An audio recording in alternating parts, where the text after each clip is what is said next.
morning and welcome to today's webinar session. My name is Evans Nyamoto, Communications Assistant at Global Alliance to Improve Nutrition.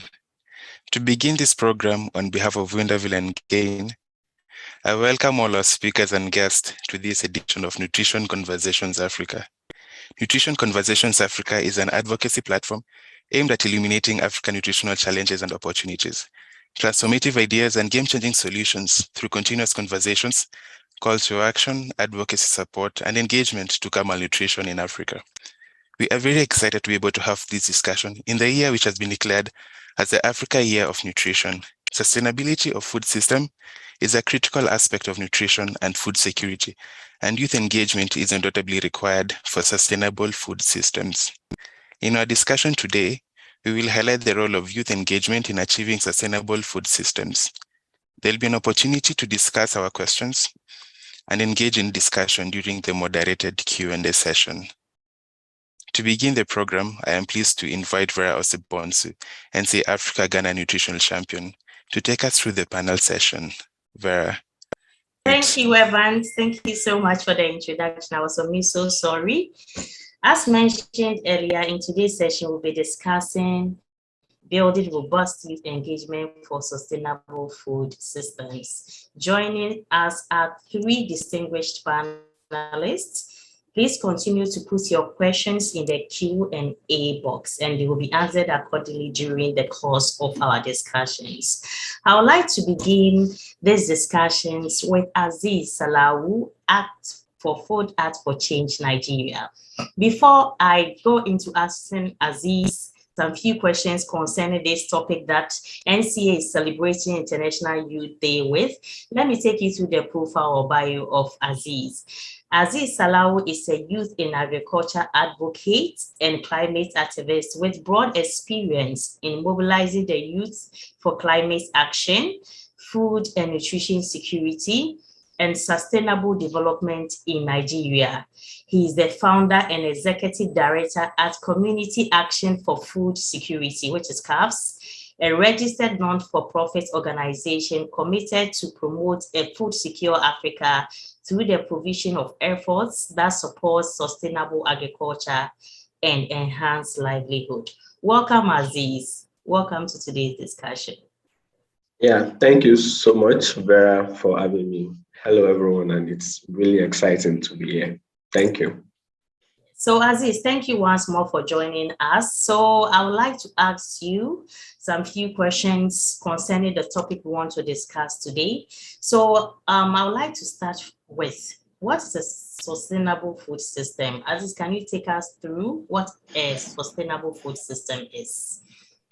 All right, thank you so much. So when we talk about the food system itself, to start with, it's actually very complex. Talking about, it's actually a complex of activity involving production, processing, transportation, consumption, issues around the food systems, including governance, even the way we actually do a lot of things around food systems.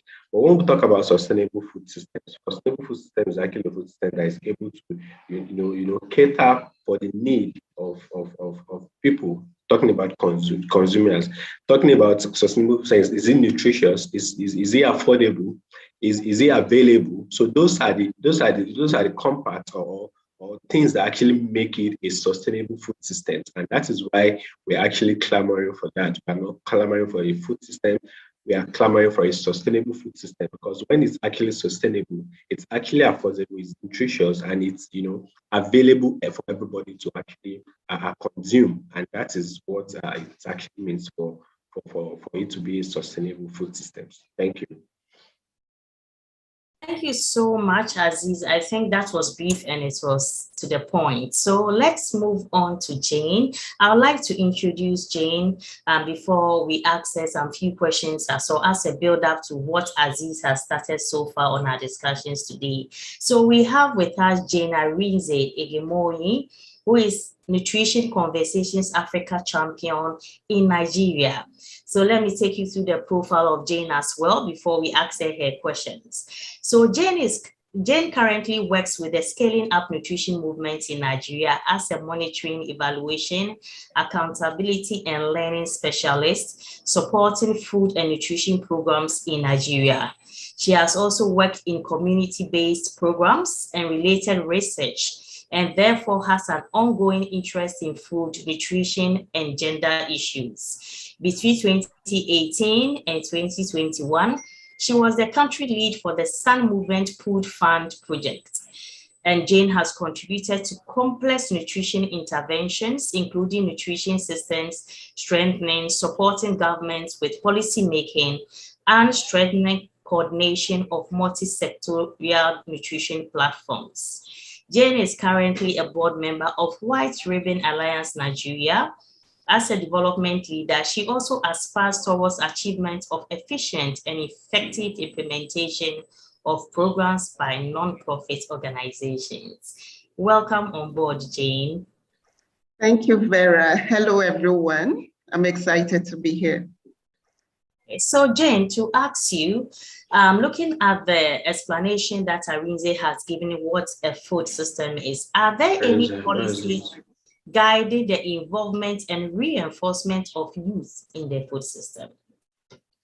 Okay, thank you so much for the question, Vera. I would like to say that youth involvement in the food system has been a global issue. It has always been an international issue.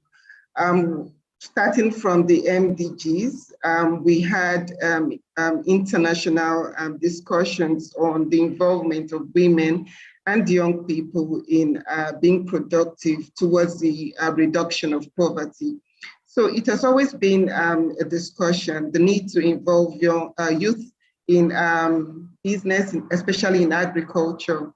But I think that there is no clear policy at the moment on how to involve the youth in the agribusiness sector. Although there are pockets of programs and also interventions. For instance, the Youth in Agribusiness was aimed to reduce youth unemployment. But we know that these programs of this nature can be very, very difficult to sustain, because it usually comes like a whole package. So you have to invest in social capital, that is, invest in youth organizations, their development, their capabilities. You also have to invest in credit and loans, that is, financing, and also private sector. So we see that there is a lot of need for vocational training and education of youth. And sometimes this whole package is not easy to unpack by governments. And so they just start off and stop halfway. But presently, we don't see any policy, straightforward policy that supports youth in agribusiness, also their participation in the food systems at the moment. Thank you. Thank you so much, Jayne. You said something that was very profound. This whole package can not only be unpacked by only the government. So that means that we all have to be on board. So as a result of that, I'll move to Joseph to see how we can promote sustainable food systems among the youth for the future. But before I let him tackle that question, let me take you to the profile of Joseph. So we have with us Joseph Gaithuma. Let me take you through his bio. He's the Nutrition Conversation Africa Champion for Kenya. He's the founder of Photons Kenya, a society known to bring together young nutritionists with the inclusion of nutrition-related programs, including capacity building, mentorship, and knowledge sharing. He's a young nutrition professional with passion for nutrition advocacy and volunteerism. He is engaged in the formation of some youth network in Kenya and is the communication liaison in Cavil Consulting, LLC. He has also been actively involved in programs centered around nutrition, food security, and partnership building. Welcome, Joseph. Thank you very much for having me here.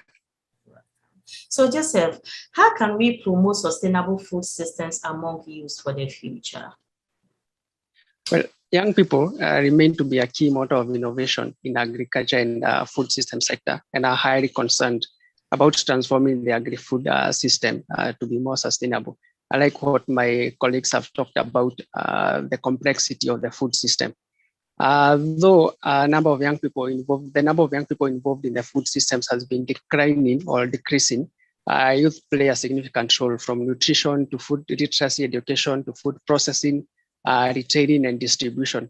Youth are also in the forefront to build food systems of the future, while also bearing significant risk from climate change. We know there's a lot of there are a lot of issues of climate change which are likely to accelerate and intensify during their lifetimes.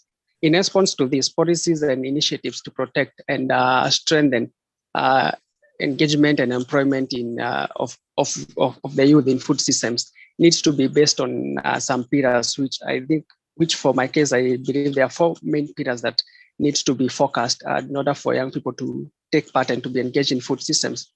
The first pillar is a pillar of human rights, and on human rights, this is including rights to protection, right to non-discrimination, right to participation, right to food, right to education, right to decent work as central principles of an enabling policy environment for youth. The other pillar I would say is equity consideration. This is particularly important in implementing the redistributive policies needed to build resilience in food systems. The equality pillar reminds us that all redistributive measures need to ensure that every marginalized and resource poor group, this is especially the youth, or where the young people are included. Targeting youth in food systems transformation means readdressing imbalances of resources and power between the older and the younger generations, which I would call intergenerational or power sharing. The other pillar I would say is the urgency pillar, and this reminds us that a positive transformation change must recognize youth as active agents or active citizens, interested and fully capable to drive urgent needed political and economical renewal.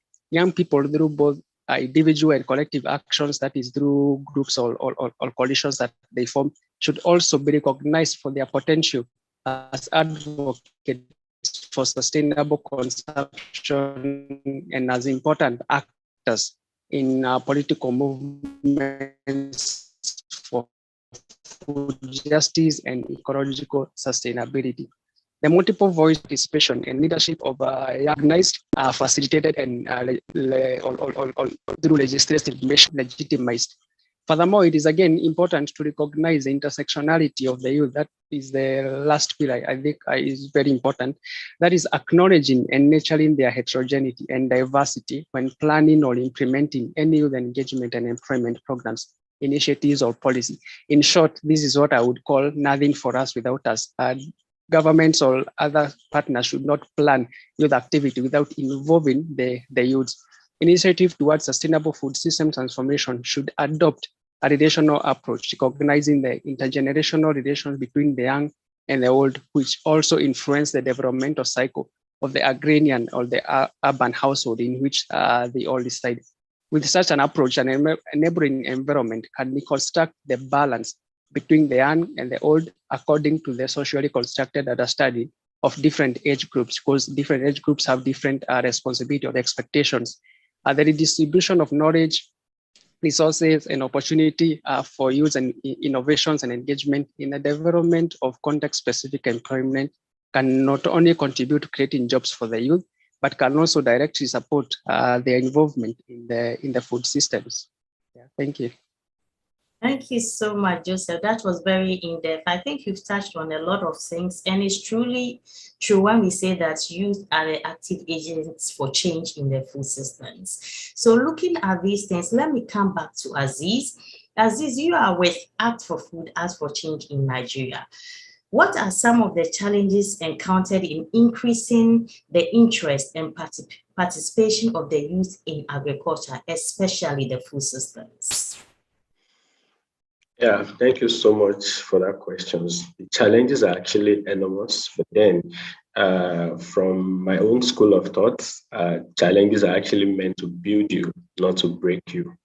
So for us at the campaign actually started last year alongside the UN Food Systems Dialogue and Summit, and it all started like a joke, from two young persons, pitching the campaign to the executive director of GAIN, Lawrence Haddad, and how they were able to help us facilitate it with Food Foundation was actually like a magic, because they actually came in with their expertise and support, and they allowed young people in over 30 countries to actually take lead of the activities.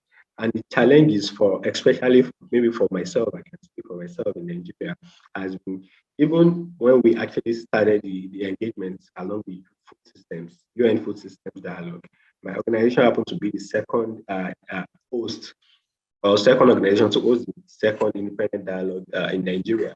And we're like, oh, how do we get the national convener on board? How do we get UN? How do we get a lot of people to actually, because we don't know these people. Oh, we know them, we see them online, but then to move closer to them is actually a challenge.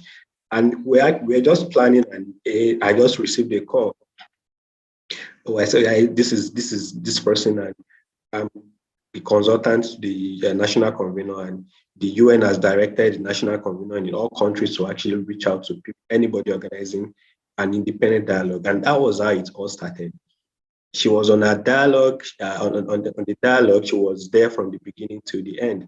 And from then it moved to, oh, okay, is it possible for us to have like a youth leader? Then that was how we get, the engagement. But then if we didn't do that, how is it going to be possible? So I think there's actually a gap. There's a gap between because there's this sense or thinking that young people, should be relegated to the beneficiary position. So when there's an intervention, when there's a planning, when there's an upcoming project, there's, oh, the young people, okay, when we plan everything, we now push them to young people as beneficiary. It shouldn't be like that. And that is why all these program and initiatives are not really sustainable, because there's nothing you can actually do for young people without the inclusion of young people in the process and also in the in the implementation. So all these challenges are actually there. The issue of getting in touch with your policymaker, the issue of even talking to a fellow young person that really sees, oh, agriculture is actually very dirty. You have to be on the field, call yourself a farmer. You have to do this, you have to do that. So I think we shouldn't dwell much on the challenges. We all know the challenges, and we should now start to converse or dialogue and talk about the solutions, the possible way that young people can actually be included as critical stakeholders when it comes to sustainably sustaining our food system, especially in Nigeria and other African countries, because it's actually related. We actually have been affected in similar ways. So there's actually a need for the government, because I was in a forum in Lagos, and they were saying that, oh, young people, you have to, break the table, you don't need to request for the table and all. But then that is actually not the way to actually do it. And that is why we strongly believe in intergenerational approach. We are willing to learn from the older people, and they should also be willing to tap into our fresh ideas, innovations, and a lot of things we can actually bring on board to work sustainably and collectively together to achieve a common purpose. Lack of goodwill from our leaders is actually a very big challenge, because a lot of things are actually happening in the ministries, and a lot of people are not really involved. And they can't actually do without us, but we can't actually do without them, because everything has to be on the ceiling or on the pace of an enabling environment. And it's only our policies and a lot of things that can actually help us have an enabling environment. So there is need for us to actually bridge a gap. There's need for us to actually do a lot of reviews or reforms of our policies. We have a lot of policies lying down. The challenge is implementation. How do we get to bring young people on board to actually, come up with solutions, come up with hackathons that can actually help us provide solutions to all these things? These and a lot of numerous things needs to be corrected, because whether we like it or not, we are not going to be young forever. But then we also need to be involved as young people. We don't, all these things, we see it as challenges, but then we don't really allow them to actually weigh us down. We still find our way to reach out. We find our way to discuss and encourage other young people to actually get involved, because when we talk about the food system, it's actually well encompassing. And one strategic thing we're actually doing at Act4Food Act4Change Nigeria is we are trying to actually build a community, like a coalition of young people doing anything that has to do with agriculture, because we've come to realize that it is not everybody that's going to be an entrepreneur. Some people want to work as a researcher. Some people want to, just do their business. Some people want to work in an organization. Some people are very brilliant and they are looking at, becoming a lecturer or something. So we are looking at identifying all those people and keying them or linking them up to a lot of things they actually need to build their capacity, to get a lot of things they actually need for themselves. And when we know all these things and when we are able to do it, it will really help themselves, it will help the country, and it will help the world at large. The issue of people traveling and all, you are traveling, you are going there to make an impact and come back to your country. But then if there's no enabling environment, if there's no government or leaders that are willing to listen to us, that are willing to help us, reshape or catalyze our ideas, that are willing to work hand in hand with young people to actually make this a reality, we are going to get there, but it might be longer than we actually thought. So, and also, apart from engaging with our fellow young people, it's also very strategic that we work with the teenagers are actually coming on board. And what we actually do with them is to actually just do a sort of mindset change. We are not telling them to become a farmer. We are not telling them, we are just asking them, do you know where your food is coming from? And from there, they pick interest in food. They pick interest in a lot of things happening around food systems. And as they grow, they are able to relate it and they're able to do a lot of things with it, which is going to be very, very sustainable. And when they now become an adult, when they grow higher, they get on, oh, this is what they are talking about. This is what, I have an idea. I can actually do this. And actually, you understand? So the conversation needs to actually be diverse. We have urban youth, we have rural youth. We need to find a way to engage everybody because we are all very, very strategic when it comes to food system transformation. Thank you so much. Thank you so much, Azeez. That was in-depth as well. As you rightly said, there must be increasing engagement of the youth in promoting the food systems, but there is also lack of goodwill.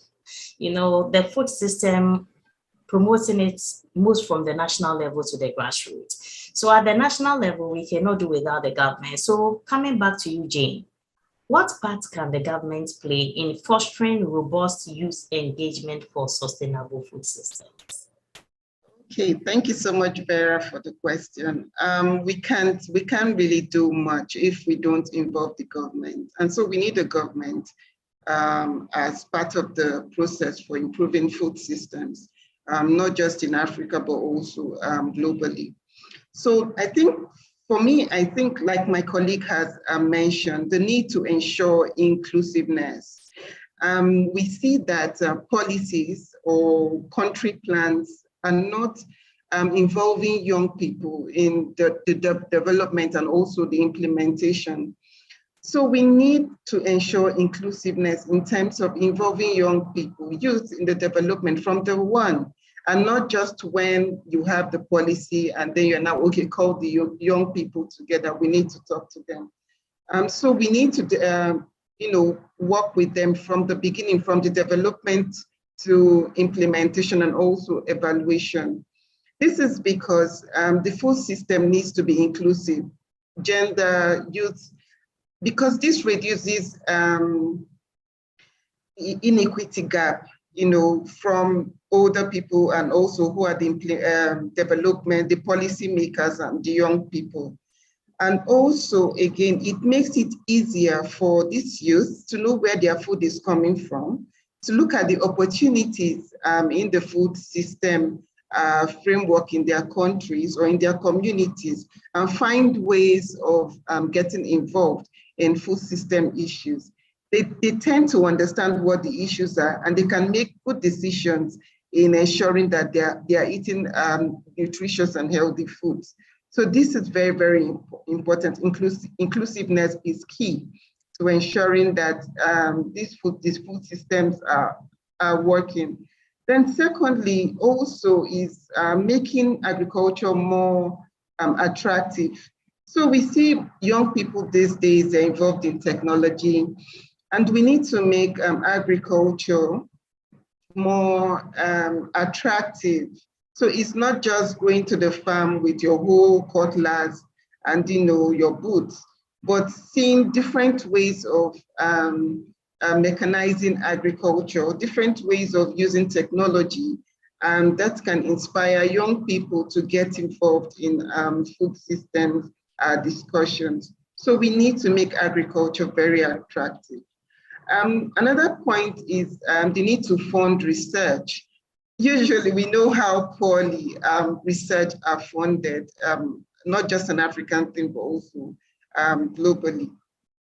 So less money is put into research, but we find that young people, a lot of youth are involved in research. They want to know what is going on, how to make things better for themselves, and also for their communities. And so there needs to be research, but research are poorly funded. Sometimes you look at country plans or strategic plans, and you find out that research, there's little or no funding, maybe 1%, if at all, for research. So I think the government needs to do more in terms of putting money aside, funding for research. Young people would want to know how to reduce food waste. So there should be funds for research to fund that, and also dealing with pest control.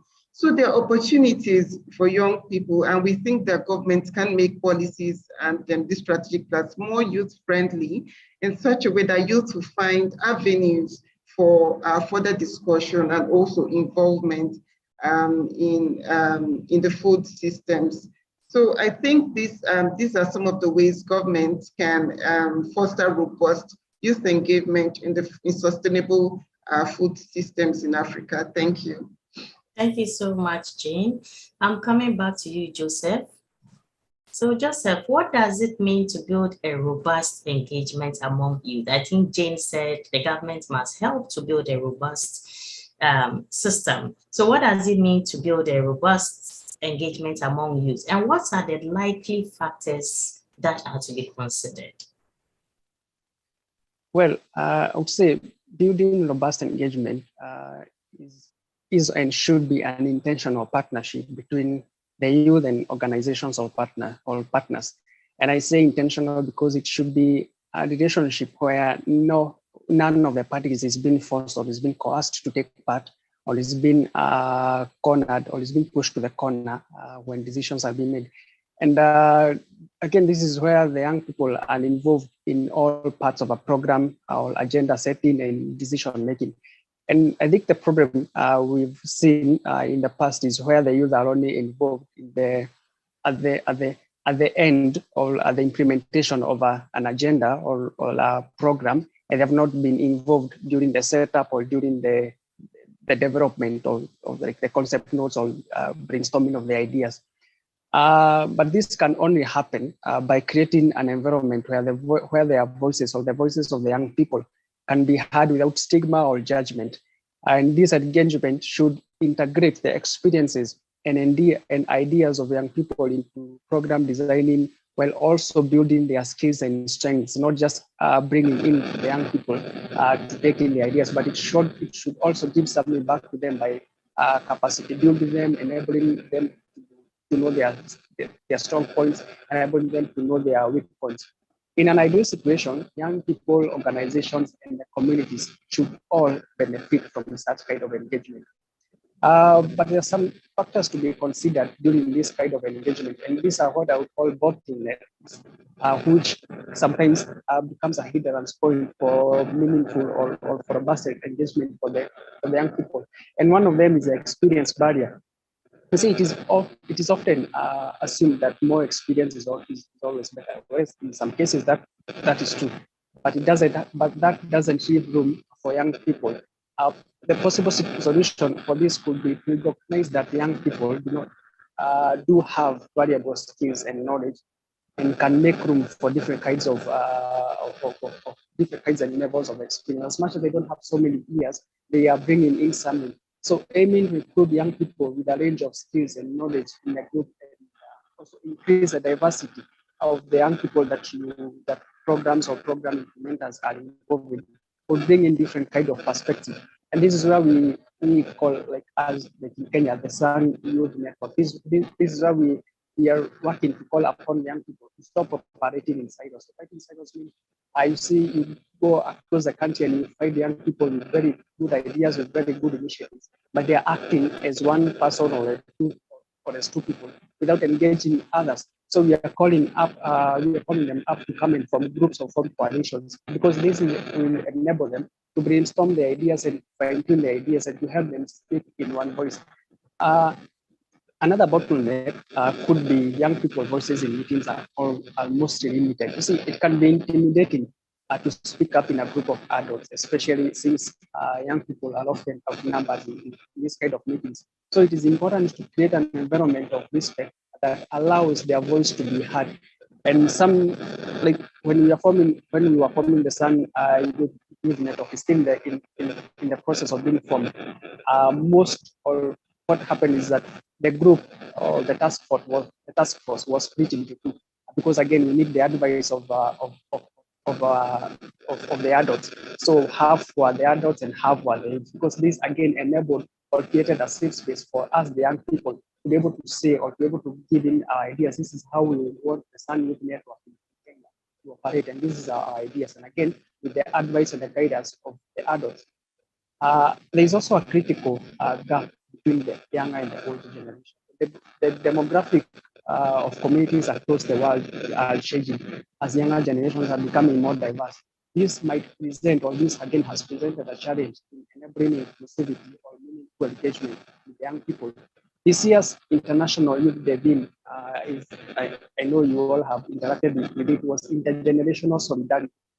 This sought to create awareness on the need of leveraging the full potential of all generations to ensure that no one is left behind when creating this kind of engagement, because again, different generations come in their own different perspectives, different ideas, and different views.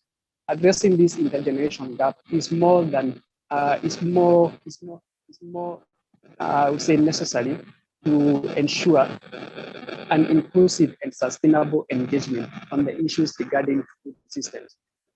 Food systems are complex, and this has been mentioned. And this complexity of the food system, it's presents a very unique opportunity for everybody to be involved, because the issues of ICT, this is not something that our older generations might be very privy to, but as the young people are very privy to the issues of ICT or technology. So this is something that we can bring in during food processing. But again, access to things like finances and markets, this is something the older generation have good access to. So addressing intergenerational gap and seeing how each generation or each group can be able to address the issues that they are privy to will help to be able to engage, to build a robust engagement among the people.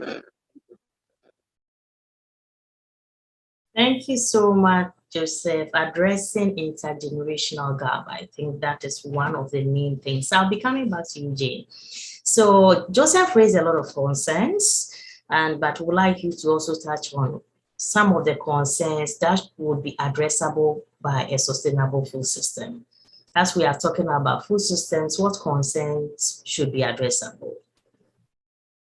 Okay, thank you so much. I think a major concern that will be addressed is ownership. So we find that it's hard to, in terms of food, making sure there's nutritious food on the table.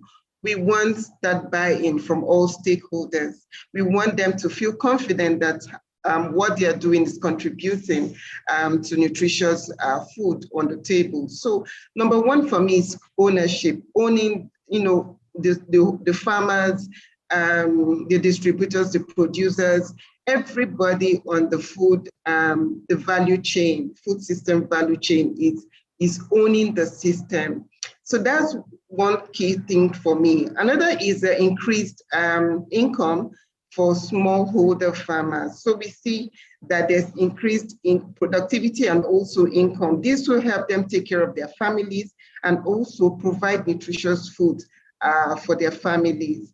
Another point is increasing youth employment. Like Joseph and Azeez have mentioned, there is need to make sure that these young people are productive. And it's one thing to to keep them busy. It's another thing for them to be productive, earning income for themselves and making themselves useful in the food system. So I think that a major concern that he seeks to address is youth employment, keeping them busy and also productive, and they are contributing to the country's economy. Another point is reducing prices of nutritious foods. So when we see a sustainable food system, we see that there's available food in the market for people to access. We also see that there's also diversity. And also, again, the cost of food prices comes down. Currently, all over the world and in our various countries in Africa, we're seeing increased food prices. This is because there are issues with the food systems at the moment. And so for the food system to be sustainable, we'll see reduction in food prices.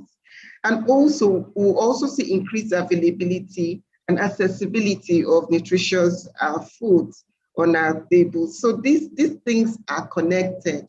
The food price, the reduction in food prices, and also availability and accessibility. If food prices are affordable, then would also access food and also diverse foods for us and our families to eat. Then also, if there are stresses or conflict, like we're just still trying to recover from the pandemic, a sustainable food system would sort of provide a cushion in response to the shock or the conflict. So we can't do without a sustainable food system. For us to be able to ensure nutrition security and food security, we need a food system that works for us, that works for our communities, that works for our countries. And we need everybody to own the process. If wherever you are on the value chain, you know what you're bringing to the table, and you sort of support improvement in that area, and also support the growth in that area. So I think these are some of the concerns that will be addressed when we have a sustainable food system in our countries and also in our continent. Thank you so much, Vera. Thank you so much, Jane. Please do not forget to put your questions in the Q&A boxes, and it will be accordingly addressed because we have a session for that. So we are expecting your questions to be in the Q&A box. So coming back to Azeez. So Azeez, we've been talking a lot about engaging the youth in the food system and all.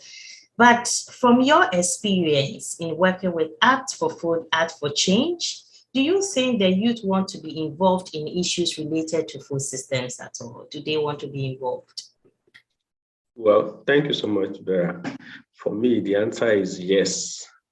Young people are really willing to get involved in food systems transformation in Nigeria, simply because when we started the dialogue, this is just a case study. When we started the dialogue last year, after hosting the second dialogue, I think Sahel Consulting hosted the first independent dialogue. A lot of young people reached out that, oh, okay, how were you able to do it? This and that. And they not only curated independent dialogue, they were able to strategically come up with topics that they are actually very passionate about. Topics around city, around employment, around climate change. A lot of topics came on board, and all of them were actually very, very active, during the discussion, up to they are following up with the main summit itself in New York last year. And as it was happening in Nigeria, it's happening in every other part of Africa and every other part of the world. So a lot of young people are really interested, but then there is need for enabling environments for young people to actually thrive. And here in Nigeria, I think we actually need to be very, very strategic because of the kind of leaders we need to be very, very prepared to actually take over and to work together, because they are not willing to bring young people on board. maybe just for few people that have exposure, have traveled far and wide, and feel that it's an intergenerational issue and it should be solved with intergenerational approach. Because it's actually, if you go to the ministries, if you are not, the first thing they think when they see young people is, oh, we don't have funds, we can't help you. It should go past beyond all those things, because we are seeing them as collaborators. We are seeing them, we are looking at, oh, is there a way we can actually bring, because we all know from my own experience, I get to understand that even the international organizations, they prefer to work directly with the ministries. So if you are not willing to work with young people, how do we then say, okay, yes, we're actually willing to do this? Maybe, for example, with FAO want you to route it, or they want to route their maybe supports in type of technical support. They want to route it through the Ministry of Agriculture. But then the Ministry of Agriculture is not willing to bring, or it's not willing to listen to young people, and it's not actually it's not building a positive result. One of the deputy directors we met in Lagos during the work with the Southwest implementation workshop for the food systems implementation in Nigeria. She was talking about a lot of initiatives that they started and all, and it didn't work and all. I told Ma, do you know why that thing did not work? Because you actually planned for young people without their involvement in the planning, and that was the only reason why it didn't work. We submitted letter of controversy to the Honorable Minister. He told the Director of Extension to actually give us an audience because of his busy schedule. We got to the Director of Extension. He directed us to the Deputy Director in charge of youth and gender. We got there, and the man said he was trying to fill us and get irons. I told him, sir, we are not here for anything. We are just here to collaborate with the Ministry of Agriculture. We just want to show whereby we are planning an event. We already have our implementation plan. We have our concept. We have everything. We just want Ministry of Agriculture to actually come on board. And the man was like, oh, we didn't get the memo that you need to go back to the ministry to find out where the letter is actually coming from, but they didn't get anything at all. So he didn't even give us any audience. And that was actually very, very painful. And when I was talking to the deputy director, he said, oh, are you serious? Oh, sorry about that and all. The system is collapsed. And they know that it is only young people that can act, because as young people, we are willing to name and shame. We are willing to ask for everything that is happening. We are willing to follow up with everything they are doing. And they feel that, oh, we are not doing the right thing. And if these young people come on board, they have social media, they have Twitter, they are able to, do and undo. And that's just their fear. But then we need to make this thing work, because a lot of things happening in Nigeria, it has to do with the policy. And when we talk about the policy, it's not the president, it's the ministry. Talking about the ministry, we are talking about the national ministry, the local and the state ministry.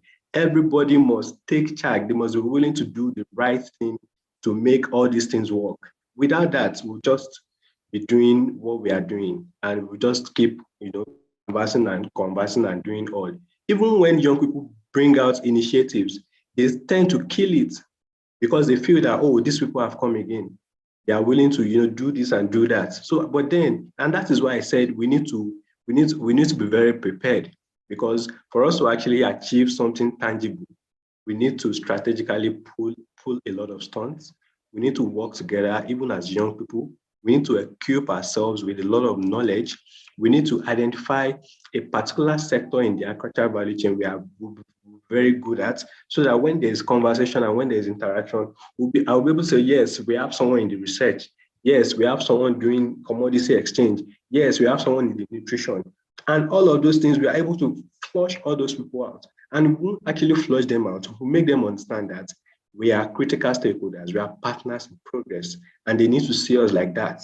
And that is what we are talking about when it comes to an intergenerational approach. A lot of things are actually changing. When COVID came, we didn't know it was going to come. It has changed a whole lot of things around the food system, and it's affecting everybody. And all these people, they still go about with the old ways of doing things, whereas there's a lot of new research, research that can actually help us, just repackage ourselves to actually adapt to a lot of things happening. But then it will still be the same argument. No, no, no. So it's actually very painful. But then young people are willing to engage around the food systems. We are willing to discuss. We are willing to take action. And you can actually confirm with me, a lot of young people are doing fantastic things across the agricultural value chain. But then there's need for us to actually get more enabling environments to thrive, for all these things we're actually doing to get to see the light of the day. From there, a lot of things will start changing, because when we talk about food, it's what binds us together. Food is culture, it's life, it's what connects everybody together. And we really can, and that is the best way we can actually connect. Because with food, I can actually get a banker on board, I can get a shoemaker on board, I can get a plumber on board, because that is what connects us together. And we are talking about nutritious food, we are talking about it to be available, to be affordable. We need to come and work hand in hand together. A lot of crises are actually there, talking about the herders and farmers crisis. The kidnappers issue is actually very serious. And that is what is causing this rural urban migration. All these things, we need to work together with the local stakeholders, local government authorities, with the local leaders in the church and mosque. We need to get the message down to the way they can actually understand. Is this going to be translation? Is it going to be making them understand? Is it going to be using their medium, talking about their local radios, to actually get this message across to them? A lot of things are happening. A lot of people need help, especially when we talk about rural farmers. They really need our help. And a lot of things need to be done for us to sustain our food systems. And if we don't act now, we are looking at we are looking at 2030 SDG goals. What is going to happen? It's still going to be the same thing. I didn't know about the MDGs. I just knew that I saw a lot of designs, this MDGs project and all. I got to know about the SDGs, and I've been preaching it since 2016, right from my NYSC period up till now. And a lot of things are actually happening. But then we can have other people key into different goals. It would really help us work together to attain, a very, very tangible solution to transforming our food systems. And food system is actually very critical to every sector, every economy. We can't actually do without transforming our food systems, and all stakeholders must collectively work together to achieve a common purpose. Thank you. Thank you so much, Azeez, for that bold and on-point delivery. You said rightly that the youth is willing to work against all odds to make an impact. All that we need to do is the encouragement and the acceptance, especially from the government sector and the ministries. So I'm back to you, Joseph. Joseph, how can we capture the attention of the youth to topics like the agri-nutrition sector? We've been talking about youth engagement. How can we capture their attention? Well, one of my colleagues talked about how to make the agri-food sector or food systems attractive. But we all know that working in the land or working in the farms is highly unpopular among the young people, because it is often associated with hard physical work, and it is true there are low wages and uncertainty and dirtiness, because when people are working in the farm, there's a lot of dust and that. And again, the other issue is rural areas where these farms or factory or industry are mostly located. They lack the facilities that are offered in urban areas. The food system value chain has to transform. That's true, and that is a fact. It has to transform and become a more youth-friendly and stimulating environment. In the recent past in Kenya, in the continent, or even just in the world, we have noted a number of organizations and companies that are trying to make food system activity more attractive to youth and remove the obstacles of the environment. And some of the things they are doing is like one, enabling access to knowledge, information, and education. One of the key issues why young people are struggling is because they lack the required practical skills. And FAO, that is Food and Agriculture Organization, the UN and some partners, in the recent past, they have done some work on how to integrate traditional and intergenerational knowledge and the use of new technologies to develop knowledge, skills, and talent of youth to further food security and nutrition. Such kind of initiatives, if well implemented and if well accepted within our communities and within the continent in Africa, will streamline the skills of the young people and will help coach them in reaching their ambitions. Access to information is a very key aspect in improving the skills of young people, but also to make the agri-food sector more attractive, this information has to reach where the young people are. Information such as access to information such as the social media or ICT, this can demonstrate agriculture to young people as a modern and profitable ventures, and organizations are following several organizations that have started a way of living, such as sharing information through social media about farming businesses through social media. Like if you go right now to Instagram or WhatsApp status or even in Twitter, you see a number of organizations that are involved in agri-nutrition sector. They are sharing their stories. They are telling. They are sharing case study. They are sharing their stories. They are sharing life experiences on how young people have taken up this kind of initiatives. This has improved the skills of the young farmer, where they learn from their peers, which is called peer-to-peer learning. We also have some blogs, such as there are two blogs that I know. One is called Your Bloko, and another one is called Makuli Mayang. I'm not sure which country they are based on, but these blogs are where young people are being taught how to exchange knowledge with each other. Again, peer-to-peer learning. So access to knowledge, information, and education can improve the skills of the youth along the value chain, and it can motivate the youth to take lead in innovation once they see that their peers have already started, are already taking part or are already taken that initiative. Another key issue is access to land. There's a very big constraint for youth involvement in agriculture because agricultural agri-nutrition sector have been dominated by elderly people.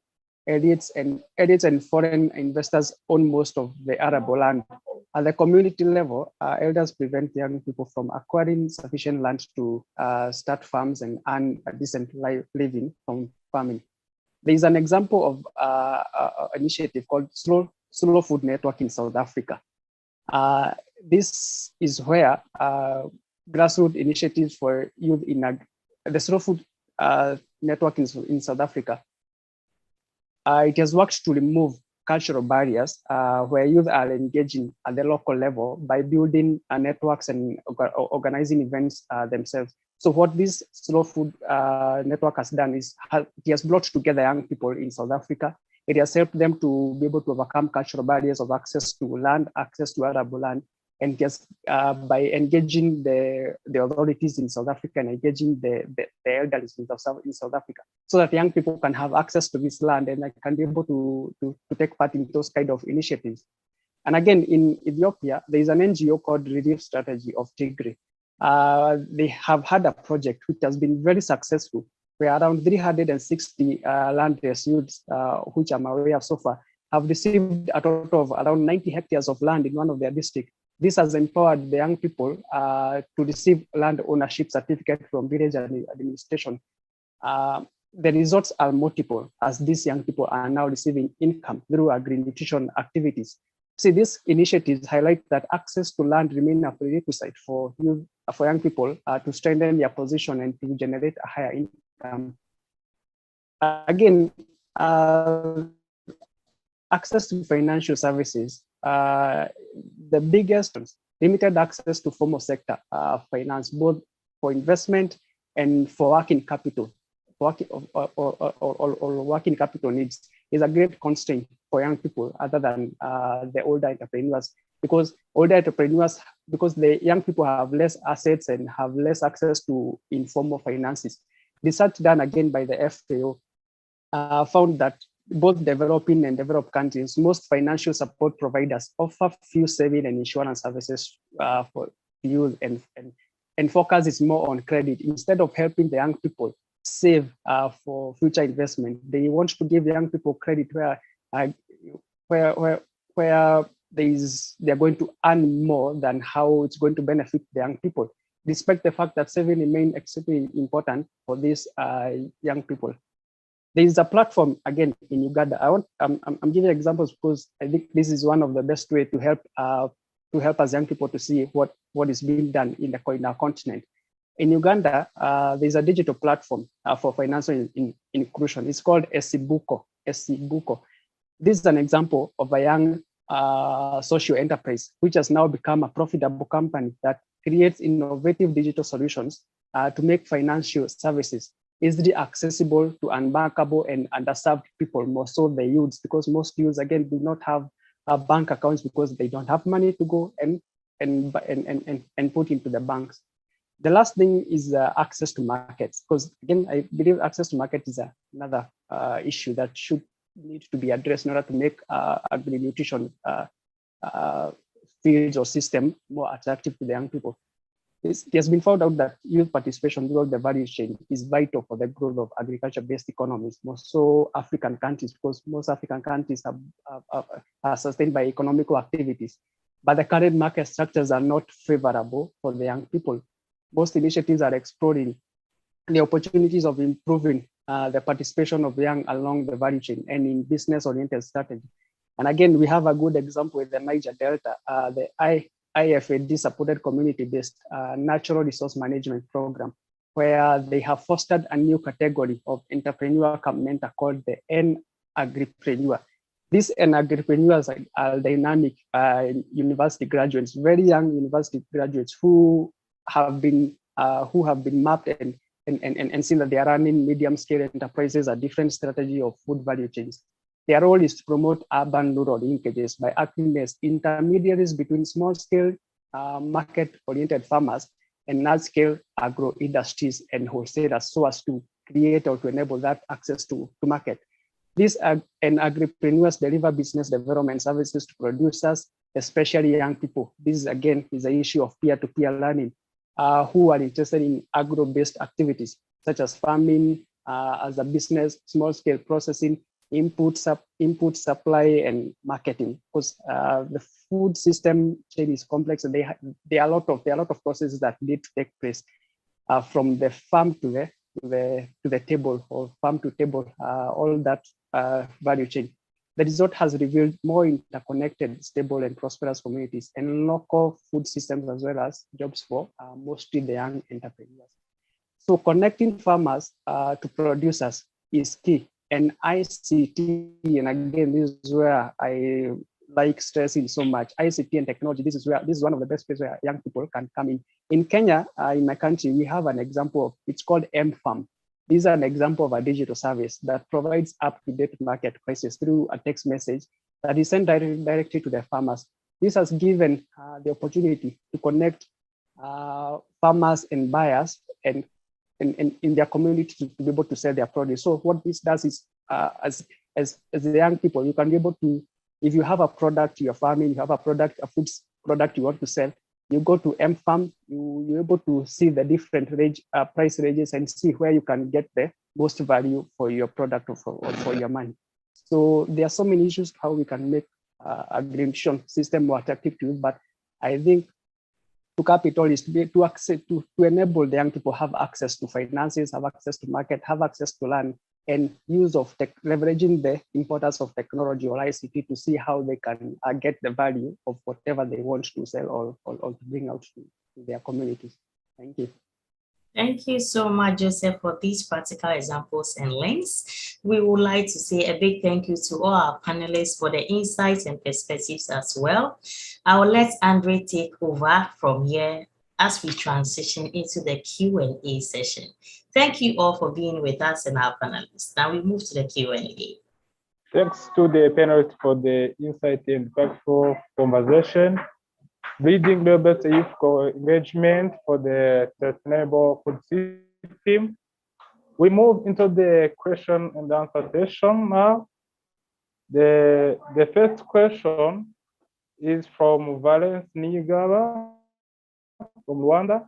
He's addressing his question to Mr. Joseph, where he's asking about the pillars that related to the pillar that Joseph talked about. I want to know, to rate the main three pillars. You may think they may strengthen or even enforced to ensure this food system we're dreaming about is achieved and sustainable?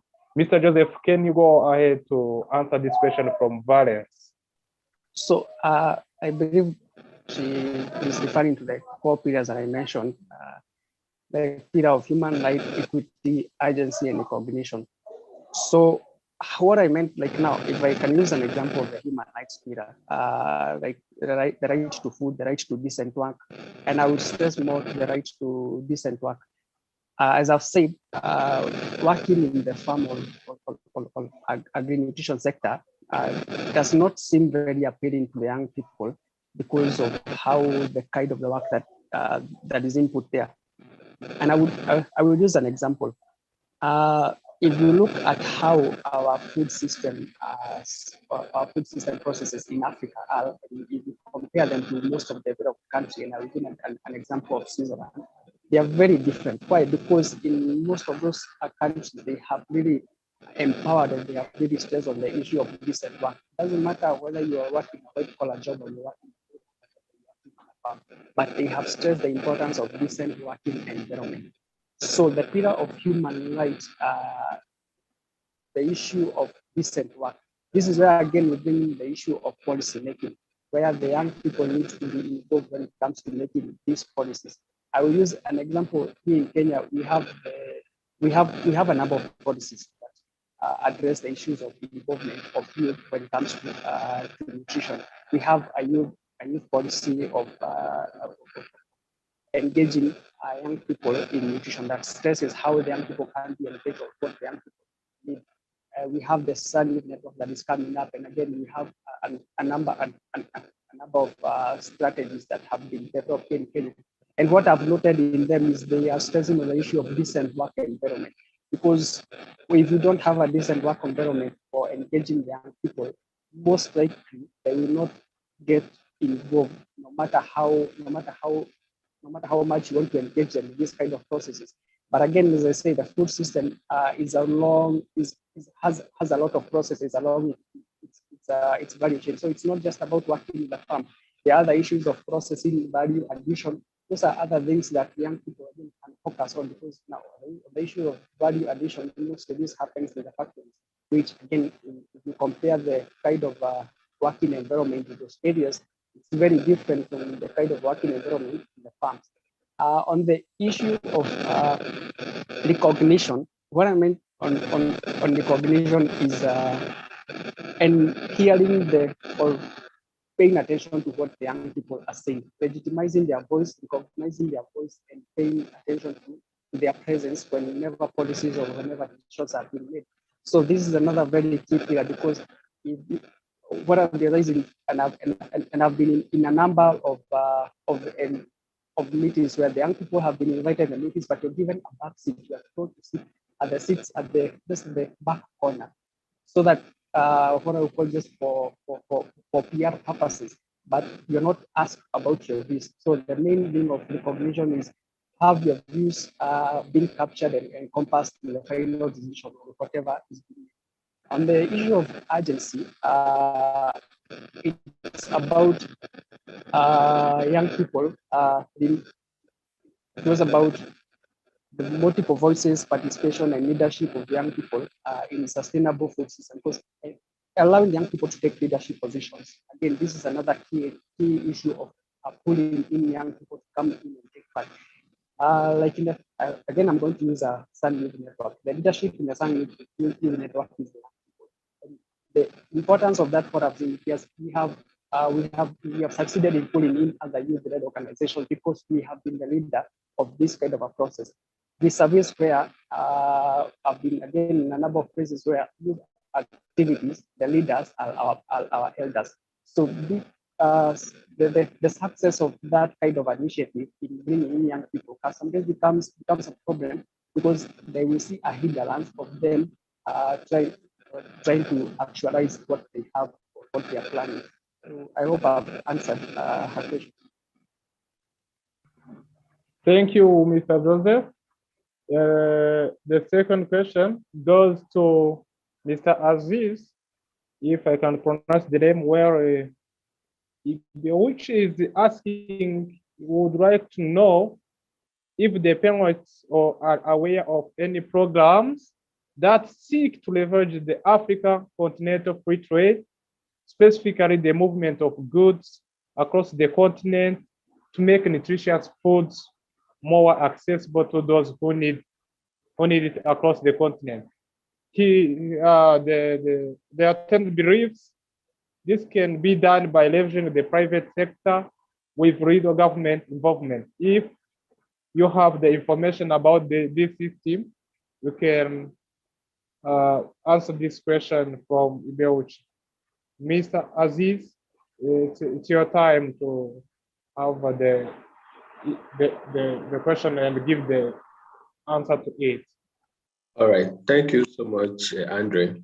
So around the African Continental Free Trade Zone area, a lot of discussions have been ongoing, and I don't know the country you are from, but maybe for Nigeria, I know that they are still really working on how to actually launch the engagements officially in Nigeria. The good thing is that they've been able to come together to form a committee, across different stakeholders. But then the bad thing is that young people and probably women and some farmers group are not represented. Yeah, it's actually very sad. But then what I can advise is that if you are the country, depending on the country you are, it's actually very important and strategic for you to prepare for the opportunities that would come out of the African Continental Free Trade area. So what you can actually do is to actually, if you're in Nigeria, we can actually link up to see how we can start the conversation, because I could remember during the COVID, we were able to do a short survey in Africa, in West Africa, around young people doing one or two things in agriculture and how they can actually leverage on that initiative to get their goods across from one place to the other. Again, so if you can actually do that, if you're in Nigeria, we can actually link up, we can discuss on the modalities, we can now start engaging with the authority in charge, because I am aware that some of the ministries, departments and agencies are together, and some private sector group are with them, and some maybe research institutes are with them. And they've been meeting and they've been having some meetings. But then, like I said, everything still boils down to goodwill. So if there's no goodwill attached to anything they are doing, it will still be they discussing and talking around a lot of things. But I think as young people, we can actually also get involved by reaching out to them to know what is the stage and how can we also be part of it, because that is when the conversation or the engagement can really have, a very good shape. Because without the young people, it will still, because we will still be the one to help drive the process. We'll still be the one to help with advocacy and some other awareness around, you can actually do this. Do you know you can do this? You can do that. And that is how we can actually work together to actually leverage on that. If not, to just be for probably the big or the top guys in the business that actually knows or have a connection in the presidency or in the Ministry of Agri or at the National Nigerian Export Promotion Council and some other agencies that has to do with all these things. So we can actually start something around it. We can start to see how we can actually get engaged, get involved with it in our own little way. And you might be surprised that a lot of things but I can actually say, I can tell that a lot of things are still have not really started in Nigeria, but then some backdoor activities are actually ongoing. And as young people, I think we can start conversation around it, identifying the people we can actually start engaging to see how we can actually also be part of it. Thank you. Thank you, Mr. Azeez. Thank you for the answer to the question. Mrs. Jayne, do you have any additional information to this question? Is asking about the the program for the Leverage Africa free trade that can help the access of nutritious foods more accessible, making them more accessible across the continent to those who need it. Do you have any additional information to this question? Yes, I think Azeez has been quite detailed on Nigeria's situation in the Africa continental free trade issue. But I would like to note that this is an opportunity for countries in the continent. Politicians may try to make this difficult in actualizing this program. This is because of the increased insecurity in the regions across the borders in some of the countries. So they will see this as an opportunity to increase insecurity and also to take away jobs from one country to the other.